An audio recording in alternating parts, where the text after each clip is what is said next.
Bom dia, a paz de Jesus, o amor de Maria. Hoje, 25 de março, estou fazendo esse vídeo no dia da Anunciação do Senhor, né? O título dessa página, que é Caritomene, que é a saudação do anjo, Maria cheia de graça. E vamos começar então agora a nossa meditação quaresmal de todos os dias nessa quaresma, dando essa pausa para celebrar a Anunciação do Senhor e também continuar aqui com as nossas meditações e o nosso caminho de oração. 36º dia, quarta-feira depois do primeiro domingo da Paixão. Em nome do Pai, do Filho e do Espírito Santo. Amém. O sepulcro espiritual. A contemplação das coisas celestes é representada pelo sepulcro. Por isso, sob a passagem nas Escrituras de Jó, capítulo 3, versículo 22, vai nos dizer: e ficam transportados de alegria quando encontram um sepulcro, comenta São Gregório. Na contemplação das coisas divinas, a alma, morta para o mundo, esconde-se como um corpo na sepultura, e longe de toda a inquietação do século, repousa por 3 dias, como que por uma tripla imersão. Os atribulados e vexados pelos insultos dos homens, ao entrarem em espírito na presença de Deus, não mais se sentem atribulados, conforme aquilo que o salmista vai dizer no Salmo 30, versículo 21. Sob a proteção do teu rosto, os defendes das conjuras dos homens. 3 coisas Santo Tomás vai nos dizer que são necessárias para esse sepulcro espiritual em Deus: que a alma pratique as virtudes, torne-se toda pura e branca e morra radicalmente para o mundo. Todas essas condições se encontram misticamente presentes na sepultura de Cristo. A primeira encontramos em Marcos, capítulo 14, versículo 8, no lugar em que se diz que Maria Madalena embalsamou como antecipação a sepultura de Jesus. O bálsamo precioso de nardo significa as virtudes que possuem grande preço.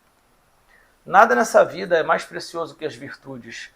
Por isso, a alma santa, que quer ser embalsamada na divina contemplação, deve, antes de mais nada, receber o bálsamo pelo exercício das virtudes.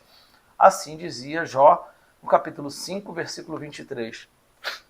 Entrarás na maturidade no sepulcro. Aqui acrescenta a glosa: da divina contemplação, como um feixe de trigo colhido a seu tempo. Novamente a glosa: porque o tempo da ação tem por recompensa a eterna contemplação, e é preciso que o perfeito exercite antes sua alma nas virtudes para guardá-la em seguida no celeiro do repouso. A segunda encontramos também em Marcos, capítulo 15, versículo 40, no lugar em que se diz que José comprou um sudário, pois o sudário é uma peça de linho e o linho só se embranquece com muito trabalho. Daí vem o simbolizar a candura da alma, a qual só conquistamos com muito trabalho. Lê-se no Apocalipse, capítulo 22, versículo 11. Aquele que é justo, justifique-se mais. Aquele que é santo, santifique-se mais. Esse caminho de vida de santidade, esse caminho de vida espiritual, é para a gente ir se santificando cada vez mais e crescendo em virtudes. São Paulo nos disse em Romanos capítulo 6, versículo 4, nós fomos, pois, sepultados com ele, a fim de morrer pelo batismo, para que assim, como Cristo ressuscitou pelos mortos na glória do Pai, assim nós vivamos uma vida nova, a vida no Espírito, progredindo do bem ao melhor, pela justiça da fé e na esperança da glória.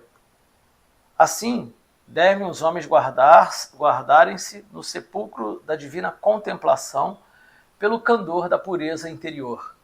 Por isso, sob aquilo que a Escritura vai nos dizer em São Mateus, capítulo 5, versículo 8, bem-aventurados os puros de coração, porque verão a Deus. Disse São Jerônimo: o Senhor, que é puro, é visto pelo coração puro. Sem essa pureza, sem essa santificação, a gente não tem como verificar na contemplação a presença de Deus, ver a Deus face a face. Só os santos é que conseguem, e santos a gente já aqui na Terra precisa ir se purificando, embranquecendo a nossa alma para chegarmos na glória de Deus e contemplarmos face a face. A terceira encontramos em São João, capítulo 19, versículo 39, quando diz: Nicodemos, o que tinha ido primeiramente de noite ter com Jesus, foi também levando uma composição de quase 100 libras de mirra e de aloés. As 100 libras de mirra e de aloés, pelos quais o corpo morto conserva-se sem se corromper, significam a mortificação perfeita dos sentidos exteriores, pela qual a alma, morta para o mundo, conserva-se se corromper pelos vícios.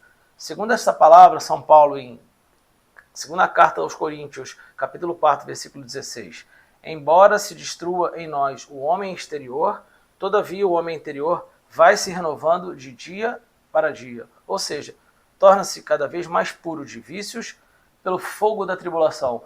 Quanto mais estivermos empenhados no crescimento das virtudes, estivermos vivendo esse fogo, esse sofrimento da tribulação e superando, a gente vai purificando esses vícios que nos corroem a cada dia e precisamos desse impulso, dessa ousadia do Espírito para crescer em virtudes. Por isso, a alma do homem deve, antes de mais nada, morrer para este mundo com Cristo e sem seguido ser sepultada com ele no segredo da contemplação.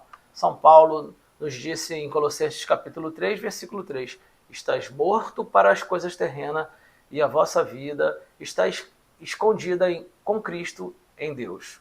E esse foi a nossa 36ª meditação quaresmal de Santo Tomás de Aquino. Estamos caminhando rapidamente, finalizando esse itinerário para chegarmos, enfim, à Semana Santa, que é a semana forte da Igreja, e que viveremos, né, como há mais de 2000 anos, Jesus viveu lá atrás a sua paixão, morte e ressurreição, para assim nos configurarmos a Ele e crescermos em virtudes. E que Deus sempre vos abençoe.